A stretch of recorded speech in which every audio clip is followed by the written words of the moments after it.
Hello and welcome to episode 85 of the official EstablishTheRun.com podcast.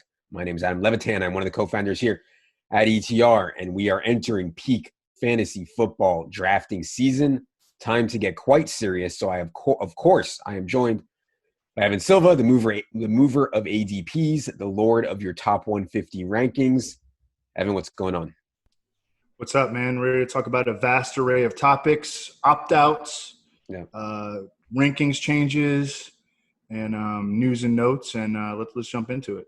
Yeah, camp is officially open. I know it doesn't feel like it because nobody's hitting, there's no practices, but camp is open. So on today's show, we're going to talk about some actual news that we've gotten. Like, I've actually gotten back into my routine of waking up in the morning and reading as much as I can and trying to tweet out for you guys any news that I find, which is like my favorite thing to do. So I'm glad camp is back. We're going to talk about how some of this news has affected Evan's top 150, including opt-outs, as he mentioned, including some injury news that we got out of camp. Before we get to that, wanted to remind everyone that all of our Underdog content is up on the site. Underdog, of course, is the new best ball app. If you do want to do some best ball drafts, use code ETR after you deposit to get entered into a random drawing for some Underdog swag and some prizes from us. All right. Lots to get to, Evan. As I mentioned, getting some health updates on players. We're getting these unique kind of COVID situation. Evan and I have been through some unique situations before with a lockout year. This is by far the most unique thing that we have been through, people opting out for the COVID situation. Today is Monday. I believe the deadline for opt-outs is Wednesday, although I think that might still be in negotiation. But we probably will get more opt-outs, and we'll talk about them more next week or next podcast. But for now, big news opt-out. Headline: Damien Williams, a guy we have talked about a lot on this podcast, has decided to opt out, remaining on the depth chart behind Damien Williams, number 32 overall pick Clyde Edwards-Helaire. DAndre Washington, who was added in the offseason, of course, shower narrative with Patrick Mahomes, caught 41 balls from Mahomes at Texas Tech in 2015. Darrell Williams, who has stuck around for a while on this team. And Darwin Thompson, whose roster spot, honestly, I thought looked a little shaky, and I had seen some speculation he might not even make the team before this. Damien Williams news. I would also add that Devontae Freeman is still out there as a free agent. Lamar Miller is out there as a free agent. Kind of a punch to the gut, though, with this Damien Williams news. Evan, what was your reaction? Yeah, vast majority of the opt-outs have been like practice squad level players that probably weren't even going to make the team and knew it. And, at the end of the day, like the financial, they made a financial decision to make sure that they're getting money in this year that, there may not be a season, or at least that's what they believe. With Damien Williams, though, this definitely has a significant impact on the fantasy outlook of Clyde Edwards-Helaire, who we now have as, I believe, the number 7 or number 8 overall player and number 7 or 8 overall running back in our rankings. We elevated DAndre Washington into the top 150. Now, there's going to be some debate entering the season. Who is going to be the number 2 back in KC? Is it going to be Darrell Williams, who's sort of an early down back, and a replacement level grinder, but sort of like the Chiefs version of Gus Edwards, maybe, and then Darwin Thompson, who flashed a little bit last season, and then the game started, and he really just wasn't a factor at all. He might just not be an NFL player. We don't know that for sure yet. But last night I was doing a pros versus Joe's draft, and in the 18th round, which is the last round of that draft, I was able to get Darwin Thompson. DAndre Washington went at a reasonable cost in the 13th or 14th round. Clyde Edwards-Helaire went 101. What? So yes, so people are very, very excited. And I've seen him go in the top 5 repeatedly in these FFPC drafts where people do have, these are for stakes, and people do have something on the line here. So, but I sort of agree with that Clyde Edwards-Helaire gets the clear first round bump up. He's, a top 8 overall pick. DAndre Washington is an excellent late round flyer. And then Darwin Thompson maybe is being overlooked a little bit if he continues to go in like the 17th, 18th round. I was surprised that he lasted that long there. I want to spend another minute here on Edwards-Helaire. One of the concerns that we had was that Damien Williams was, a really good player, and Damien Williams has been productive for the Chiefs in really big spots. He's been an excellent pass catcher. Evans talked about how good Damien Williams was in pass protection. And all these were reasons that we thought Damien Williams would probably, at least in the beginning of the season, cut into Clyde Edwards-Helaire workload a decent amount. The reason to move up Edwards-Helaire is essentially because you think that DeAndre Washington is not as big of a threat to Clyde Edwards-Helaire as Damien Williams was. That being said, I kind of think DeAndre Washington can play, man. Like, every time I watch DeAndre Washington, and he was a team preseason guy a while back, he had spot starts last year for Josh Jacobs where he was like, a very like layup play in DFS, drew 19 targets in four starts, caught 16 of them. And as I mentioned, at Texas Tech, played really well in the pass game too. So give the people maybe what you think about how much DeAndre Washington can play, at least early, maybe a little bit more background than people have on DeAndre Washington. No, I definitely think that he can play. I think we talked about him a little bit on a recent podcast. And, he can catch passes. I think that he's, plenty versatile enough to, like if they had just entered the season with Damien Williams and DeAndre Washington as their top two backs, I think they would have been absolutely fine. I think it says something that DeAndre Washington playing against the Chiefs twice a year for the past 4 years, and they went out and made him one of their first free agents that they signed of the offseason. I think that speaks to the way that they feel about him. They think he can play in Kansas City, and all it takes is some opportunity in that offense, and all of a sudden you're talking about an RB2 with RB1 upside. But yeah, I mean, I've always been a fan of DeAndre Washington, as have you, and it sounds like the Chiefs are fans of him. And if he does get that opportunity, I mean, I think that one of the most compelling reasons to draft Damien Williams in the 6th or 7th round, where he was going, was of course the fact that he already has a built-in relationship with Patrick Mahomes, the fact that he knows where to be on the field in that offense. And, DeAndre Washington isn't necessarily going to enter the season with that. So that is one difference between, how we would value Damien Williams and how we're now valuing DeAndre Washington. And it's still not a guarantee that DeAndre Washington is going to enter the season as the number 2 back. But right now, I think he's the favorite to enter the season as the number 2 back behind Clyde Edwards-Helaire. You know what this news is going to bring out, Evan? It's going to bring out the people that I think you might hate most. It's you shouldn't draft until September 1st people. Those people are going to be out in full force. They're going to say, look what happened. You took Damien Williams in the 7th round in all your leagues, and now you're screwed, right? I mean, these people are going to be out of the woodwork. And, of course, we did a great show on that. And that theory is just, I mean, everyone, when you enter a draft at the same time that you're drafting with 11 other people, everyone assumes the same risk. They take on the same risk. You don't get a competitive advantage from drafting close to the season. And if anything, the people that haven't haven't put in the work get an advantage by drafting closer to the season. And that's really what those people are that complain about, drafting earlier. They're the people that haven't been paying attention.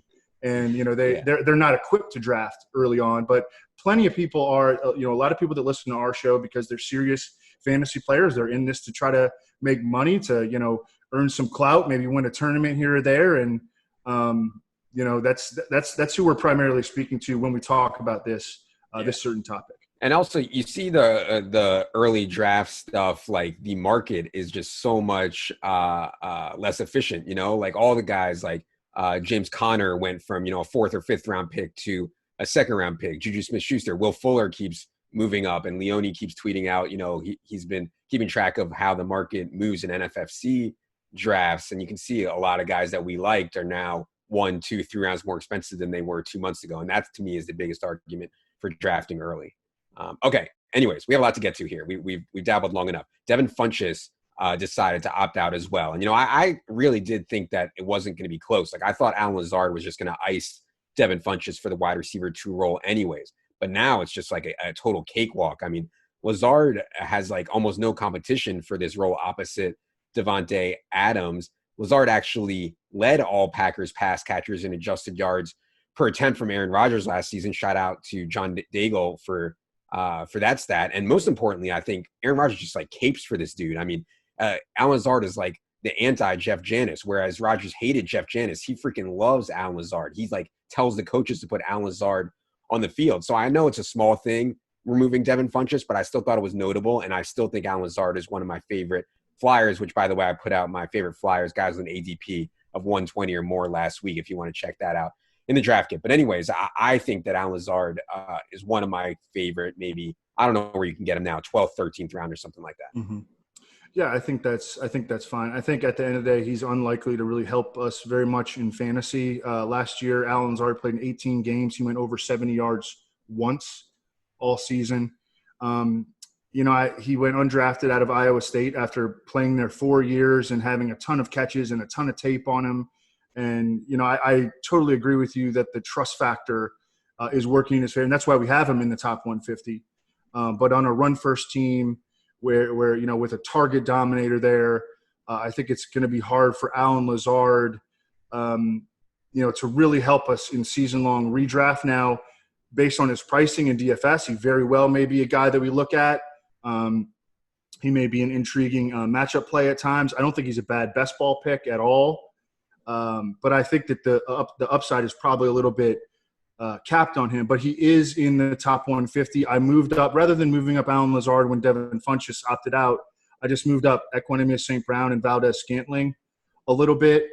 They are not in the top 150. They're actually well shy of it, but that's kind of how I went about adjusting for Devin Funchess. He was signed to a 1-year, $2.5 million deal. He might not have even made the 53 had he, not opted out. So, not a big impact opt out, but definitely worth discussing.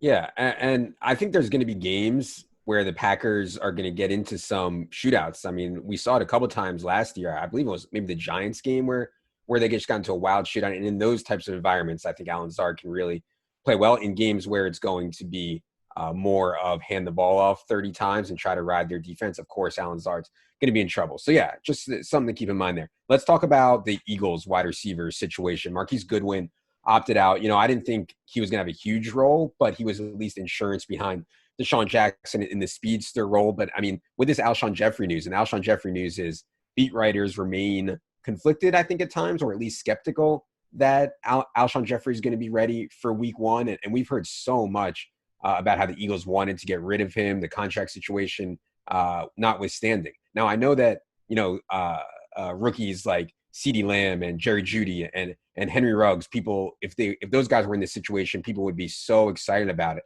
But from the stuff I've seen, from the production data and the measurables, if Jalen Reagor had gone to LSU, if Jalen Reagor had gone to Alabama, I mean, people would just be rock hard for this dude. His quarterback play was so bad in college. So I don't question the talent, and I think the opportunity is kind of ticking up. You have moved Jalen Reagor up, I believe, to wide receiver 40 now. How do you feel about Reagor in the wake of some of this Marquise Goodwin, Alshon Jeffrey news? Love him. And, there's sort of been a narrative that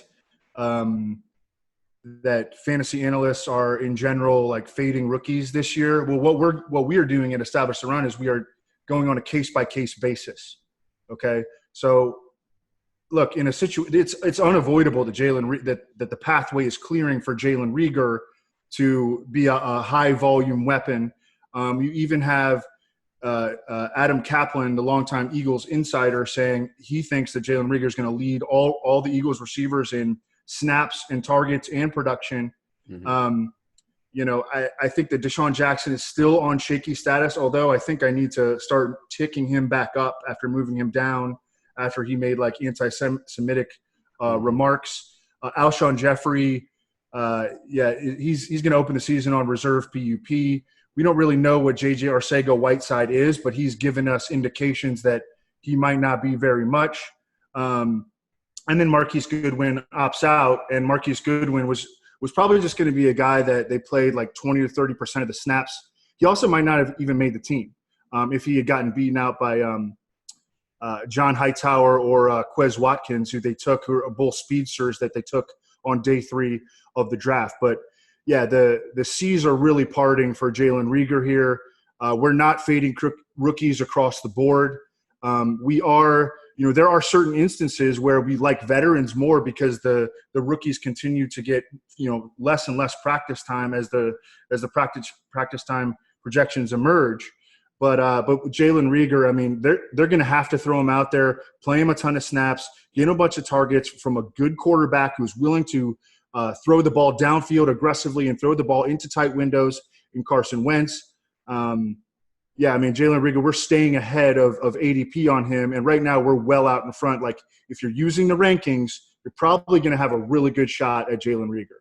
Yeah. I mean, people underestimate Carson Wentz. Man, Carson Wentz threw for 4,000 yards and 27 touchdowns last year with just total dust at wide receiver. You know, like Nelson Aguilar and Greg Ward and Alshon Jeffrey was hobbling around out there. Like, what he can do with real weaponry on the outside, I think is exciting.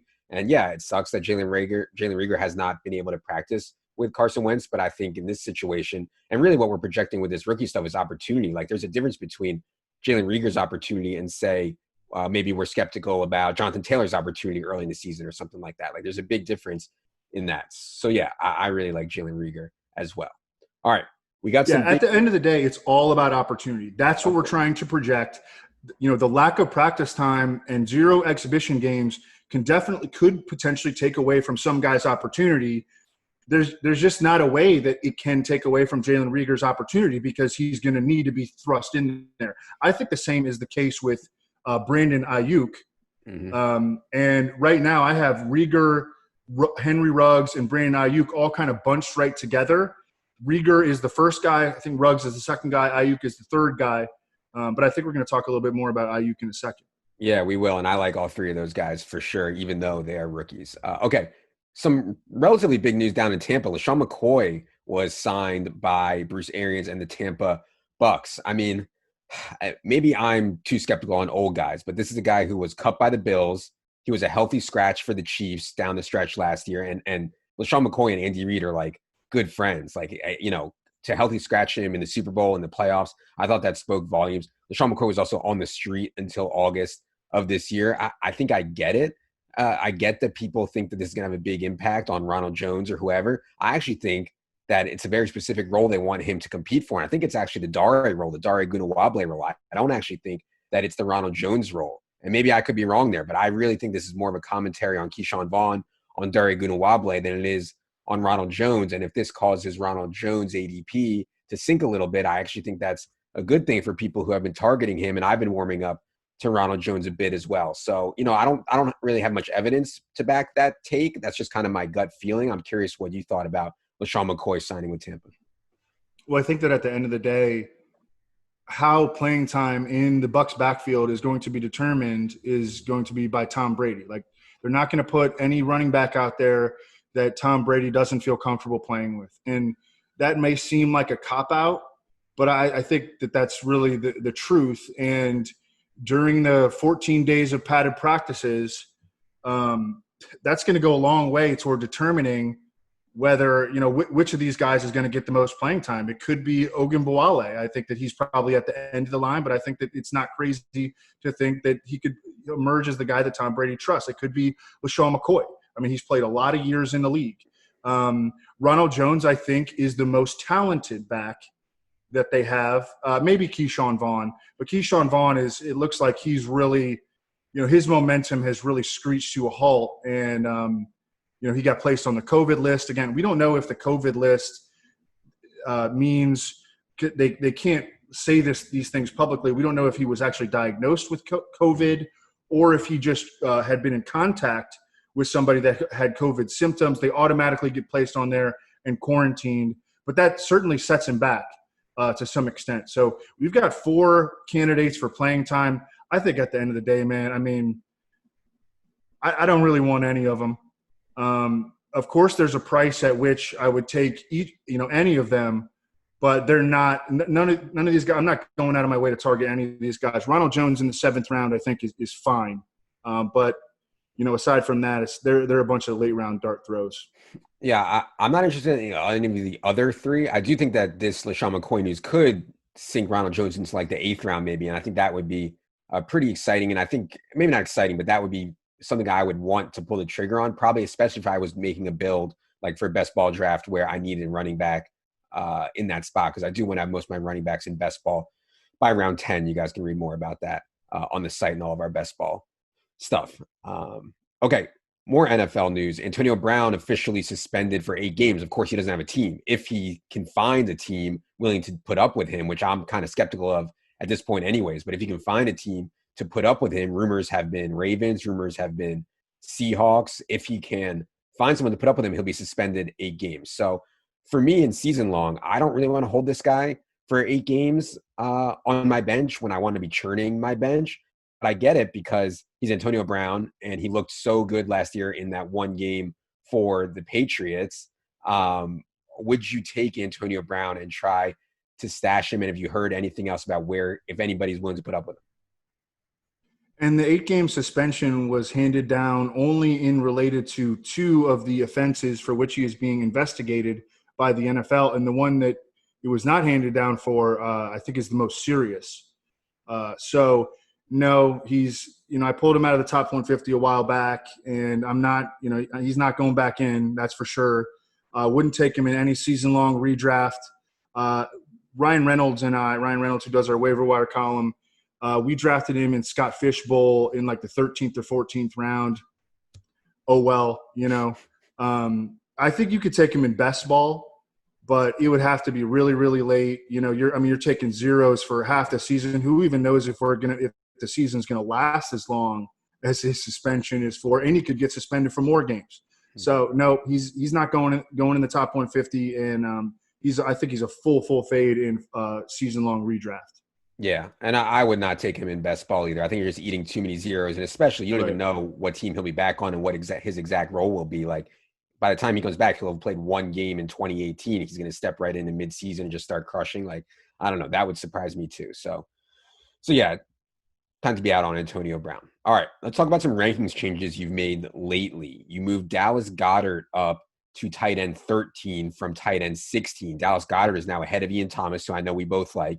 He's ahead of Mike Gesicki, who you don't like, but I do like. He's ahead of TJ Hawkinson, who I think we both like. It's an interesting tier, and like this is the kind of the group that I want to attack at tight end, assuming I miss on Kelsey Kittle. But why the move up of Dallas Goedert? It was while I was doing the Eagles fantasy preview, which is like 95% done and should be posted on the site. As soon as like I can finish some of these expert drafts that I'm in like so freaking many. But yeah, just as I was doing, I mean, the floor is really, really strong, I think still. And the upside is just league winner if something happens to Zach Ertz. So he fits the profile of a player that I like to draft. I love high floor, high upside players. That's Dallas Goedert. I do think that his usage is probably going to come down a little bit, his baseline usage, but I still think that there's an excellent floor there. He keeps getting better every year. I mean, he's a stud. And he plays in a good offense. I like the Eagles this year. And I still think he's going to play maybe not quite as many. I think he was around 60, 70% of the snaps last year. I think that he probably is more in the 50 to 60 range this season. But that floor and that ceiling, I think, are excellent. I drafted him last night in the pros for Joe's. My tight end unit was and it's a best ball league. Rob Gronkowski, Dallas Goedert, and Blake Jarwin did a Cowboys stack with Amari Cooper, Dak Prescott, and Ezekiel Elliott, and Blake Jarwin. Oh, wow. I like that. Eagles for sure are going to be among the league leaders in 2 tight end sets, along with the Browns, along with the Vikings. Like those teams are so obviously going to be among the league leaders in 2 tight end sets. It feels a little bit off or weird to be excited about a second tight end in an offense, considering there's so many teams with their tight end 1 who we aren't excited about. So, I think there's maybe, I don't know, I can make cases for all of Ian Thomas, Gesicki, and Hawkinson above Dallas Goedert, but I agree. If something happens to Zach Ertz, it's just total Yahtzee fest for Dallas Goedert. He also got just absolutely cold cocked at a bar. I can't believe the video got out there. That was ridiculous, but yeah, he just got laid out at a bar in like South Dakota or something. What a world. Okay. Mark Ingram has moved up in your rankings. Mark Ingram is now the RB20 up from RB29. Mark Ingram is now ahead of David Johnson. He's now ahead of David Montgomery. He's now ahead of Raheem Mostert. He's now ahead of Devin Singletary. And J.K. Dobbins is now down at RB29. Talk to the people about the Ravens backfield and your latest thoughts. Yeah, so I think when I started, doing the rankings and the tiers and all that, I thought that J.K. Dobbins, the situation has just changed, the world situation, the climate, all that. I thought that J.K. Dobbins, well, first of all, in the Ravens offense, you don't like running backs don't have as many responsibilities as they do in, say, the Chiefs offense. So, they don't run as many routes. They don't have to pass protect as much. They don't need to be, they don't really, Mark Ingram isn't lining up in the slot, So, it really comes down to running ability on how playing time is going to be determined. I think that J.K. Dobbins is a better straight-up runner than Mark Ingram. With that said, as we've gotten to the point, J.K. Dobbins has fallen behind, and Mark Ingram has, like, leadership working on his side. He has, one of the best offense in the league working on his side. I think that he has a high floor. Even if J.K. Dobbins were to say, make it an even committee with Mark Ingram, I still think Mark Ingram would be usable in fantasy as like a low-end RB2 at worst with, still a very high touchdown ceiling. Look, he's due for a lot of regression in the touchdown column. He's not going to score 5 receiving touchdowns. Again, he scored 15 touchdowns in 15 games last year. That's difficult to do. I still think the Ravens are going to produce at an elite level from an offensive standpoint. They have a favorable schedule.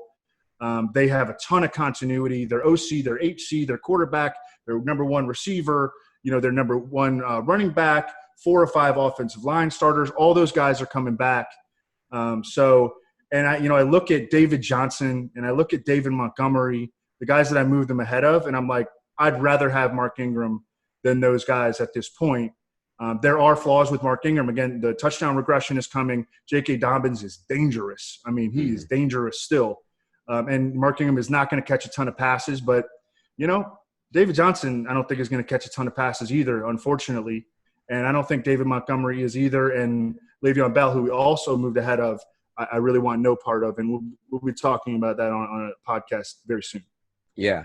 One thing that I think maybe this is fancy play syndrome, but people could consider, like, you want to mix and match running back for time of the year. You expect them to peak. So, like, Marlon Mack and Kerryon Johnson, they're most likely to be best early in the year before DeAndre Swift and Jonathan Taylor come on. And J.K. Dobbins is most likely to be best at the end of the year if he can pass up Mark Ingram or Mark Ingram runs out of gas or gets hurt or whatever. So if you mix and match something like that, it's just an idea to think of. I think it's a little bit of FPS, probably fancy play syndrome, but it's just something to keep in mind if you want to explore that path. All right, we've spent a ton of time on Raheem Mostert on this podcast. I don't want to spend a ton of time here. I did just want to mention that he did get his new deal. Agent tweeted it out. He's happy. He got some more money. And as Evan predicted, his ADP went from, after the trade request, went down, and now it's on its way back up now that he's been paid. Evan brought him back up to RB26 from RB32. I still have my concerns about Raheem Mostert and exactly what his role is going to be with Tevin and with his pass catching role not necessarily completely there, but his price is certainly reasonable. Quick reaction to Raheem Mostert getting the money. Yeah, the situation just kind of went just as we predicted. Raheem Mostert was not asking for a lot of money. It made all the sense in the world for the 49ers to pay him. And they showed a little bit of commitment there, a little bit of faith in Raheem Mostert, and he deserved the bump up the rankings. I think that in ADP, his ADP is going to skyrocket too high at this point. And I guess we'll have to wait and see. But he was a 4th and 5th round pick until he requested the trade. His ADP went down to 7th round. That was the time to draft him, as we talked about him on the SIG pod. And now I think that we could see him as the season edges closer as a late 3rd, early 4th round pick. And that's not something that I want to invest in. Yeah. Okay. Speaking of the 49ers, I couldn't believe when Deebo Samuel first went down and he had a Jones fracture, people were like, oh yeah, he'll be back for week 1. I was like, what are you talking about? And now the 49ers have admitted that it seems likely, or they said he quote unquote might have to miss games, which to me means he's pretty likely to miss some games with Deebo Samuel. And I could see him starting the year on reserve pup also. Brandon Ayuk has moved up to wide receiver 42 in your rankings. Jalen Hurd has moved up to wide receiver 57 in your rankings. They have George Kittle. We know, and we talked about before, we know they like Kendrick Bourne, particularly in the red zone. They legit run plays for Kendrick Bourne in the red zone. We know they don't like Dante Pettis. They do have Trent Taylor, but I think by far their most exciting players to replace Deebo Samuel are Brandon Ayuk and Jalen Hurd. So I know you're tempted to go super high on these guys. I assume that Ayuk and Hurd are now way above market. Yo, and Kendrick Bourne Twitter is like a real thing. Like anytime you tweet about like Brandon Ayuk or Jalen Hurd, like, what are you doing sleeping on Kendrick Bourne? You know, like an undrafted role player with, you know, like 4.7 speed. And, Yeah. you know, I mean, he's going to, you know, do some things over the course of the year, but that's not the kind of guy that you want on. I mean, you're talking about Kendrick Bourne. We're talking about a player that the 49ers traded up for in the first round to go get in Brandon Ayuk, and just an absolute insane running back, tight end, wide receiver athlete in Jalen Hurd, who they took in the third round when they, you know, at a complete luxury pick last year in Jalen Hurd, and just tore up the preseason. And Ayuk was, you know, just such a perfect fit for what Kyle Shanahan loves to do, and that's create yards after catch. He finished third in the nation in yards after the catch per yards after catch total last year, and then yards after contact, he was first in the nation among all wide receivers. So Brandon Ayuk and Jalen Hurd are definitely the talents to target in this wide receiver core. Obviously, George Kittle, I think, is we talked that. That's my favorite stack of the year is George Kittle and Jimmy Garoppolo. George Kittle costs you something for sure, but Jimmy Garoppolo costs you nothing. Mm-hmm. And then when we're looking at the wide receiver core, I think that Ayuk clearly has the most upside. Jalen Hurd probably has the second most upside. And then there's a bunch of role players like Trent Taylor, the little slot receiver, Kendrick Bourne, who you mentioned, you know, kind of like a third down red zone role player. Yeah, I mean, I think that Brandon Ayuk, if you're looking for upside, I really like him as a wide receiver 5 right now. Yeah, and by the way, it's the rules in some of these best ball leagues, like on Underdog, like if they get the first 4 games of the season or 6 games of the season in, and then it's canceled, I'm pretty sure the standings stand, and the 49ers have the most outrageous schedule to start the year. Sir. I mean, yes, sir. Evans talked about it playing. They play the Giants, the Jets. I mean, it's ridiculous who they play in the first 4-5 weeks. Okay, here's one where we disagree. People like when we disagree, Evan. Here's one where we disagree, and Mike Leone is actually on your side on this too. You have moved up Rob Gronkowski to tight end 8 now. First, why don't you tell me why you moved him up even further? I would not have even had him at tight end 10, but why don't you tell me why you moved him up even further? And then I thought about not moving him up just because I knew that the blowback was coming from you. Leone loves it. I mean, Leone has the Bucs scoring like a bazillion touchdowns, so of course he has Gronk for listen, I mean, they are, because of how good they are on defense and the fact that they're not going to give the ball to the other team 40 times this year. Mm-hmm. Again, I think that they're going to like just live in really favorable field position. And so when you look at the tight ends around whom Rob Gronkowski is ranked, I just think that he has the most touchdown equity of all of them. And at the end of the day, like tight end scoring can be so heavily tied when you're not up getting 130 targets like Zach Ertz. Tight end scoring can be so heavily dictated by touchdowns, and Rob Gronkowski can easily score 8 to 10 touchdowns. And a bunch of the guys that, you know, you're looking at, I mean, Austin Hooper, is he going to score 8 to 10 touchdowns? No. You know, so I think that putting Rob Gronkowski, and I have a lot more faith in the usage of Rob Gronkowski than I do in like Tyler Higbee. And, you know, if you just go through that tier of tight ends, they do not instill confidence. I think that there is a level of confidence that you could have in Rob Gronkowski being the number 1 red zone target on the Tampa Bay Buccaneers, the guy with whom Tom Brady has the most familiarity. So I think it's a touchdown play, and that's you know, variant, and that's high, that can be volatile. But with Rob Gronkowski, I think that he's just, you know, he's a good bet to get a lot of red zone targets. Yeah. So I'd say a few things. First, I hate just being on a guy just trying to project touchdowns because they're so hard to project. The second thing that I would say is, and maybe this is too much of a real football guy take, I mean, I think the biggest thing, and you said, is who can protect Tom Brady. Tristan Wirfs is a rookie playing right tackle. Donovan Smith, you know, Brandon has said he thinks Donovan Smith is very shaky on the left side. I think they're going to ask Rob Gronkowski, who at this point in his career, best skill is blocking, to block a ton. And I think he's going to stay in and try to protect Tom Brady a ton. When we last saw Rob Gronkowski, he was best skill by far was blocking, only 47 catches in 13 games, only 3 touchdowns in 13 games back in 2018. I think getting the year off will help him be more explosive and probably be healthier. But still, I just don't think he's going to run enough routes. I don't think he's going to be as dominant as he was before, and I think that betting on touchdowns is really shaky. And Tampa Bay could score just a ton of touchdowns.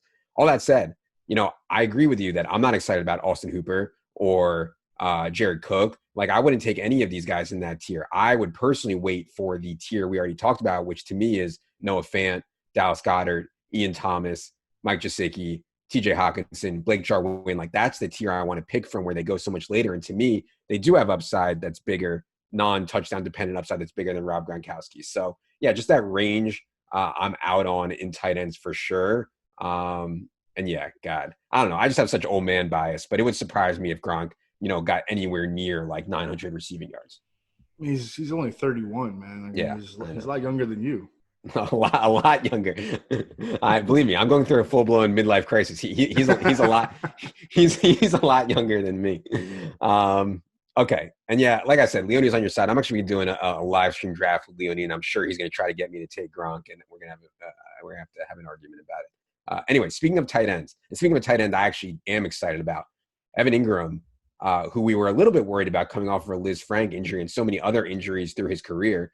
He's going to be eased into camp, so they say, but he is not starting the camp on PUP, which I think is a really good sign. You moved him ahead of Darren Waller. Now Evan Ingram is the TE5. I mean, if you watch Evan Ingram play, like, this dude is a baller when he's been healthy. I think that Daniel Jones can have really ton of spiked weeks, as he showed last year, 4 games over 30 DraftKings points in just 12 starts. So yeah, to me, Evan Ingram is one of the more exciting kind of early mid-round tight end picks, who comes with some risk due to the foot.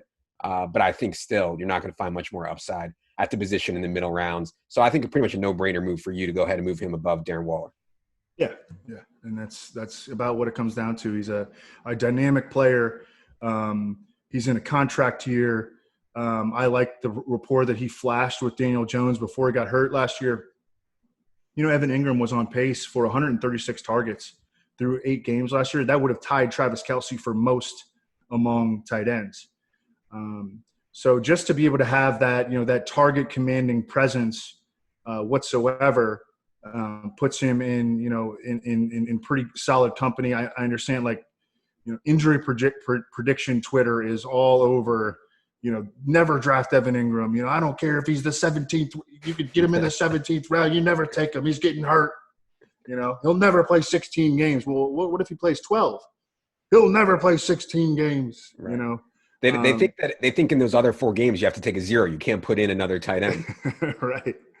But no, I'm kidding. But I mean, Evan Ingram, yeah, I mean, look, he's a fairly low floor, tight end 1 pick with top 3 tight end 1 upside. And if you're playing for first, he's a guy that you're going to be willing to forgive him, with some of his injury risks, sort of like Will Fuller. He's, a great comparison probably to Will Fuller, without as clear of a straight line to dominating targets within his offense, because Golden Tate's going to get the rock. Sterling Shepard's going to get the rock. Darius Slayton's going to get the rock. Saquon's going to get the rock. But still, one of the most talented receiving tight ends in the league. Yeah. Evan Ingram, Will Fuller is the all zero condom team this year. You got to do it. By the way, breaking news into the podcast. We're about to wrap up here, but breaking news in the podcast. Jordan Reed, often concussed Jordan Reed, has signed with the San Francisco 49ers. Obviously, a connection to Kyle Shanahan. I assume they'll come in there, see how healthy he is, see if he can help in a kind of role, pass down role for them behind George Kittle. So I don't know. We'll talk more about it, but any immediate reaction to Jordan Reed signing with the 49ers? No, I saw it. Just turned 30 last month. I don't know what he's got left. I mean, I feel like I haven't seen Jordan Reed play in years. Yeah. He didn't play last year. Yeah, he didn't play at all last year. So yeah. I don't know. I'll have to. I'll write him up and I'll look more into him. But I mean, he hasn't averaged. He's done very, very little recently. Yeah. No, I know. I don't think he's really going to be much of a factor at all, but we'll talk more about it later. All right. That's going to do it for this news and rankings episode of the podcast. We'll be back next time with our biggest bust. Guys, we will not be drafting at all. Think you guys will like that episode. Stay tuned for it. As always, Draft Kit is available on the site for just $34.99. Comes with a $25 FFPC coupon to use in any league. So for producer Luke, for Evan, I am Adam. Good luck, everybody.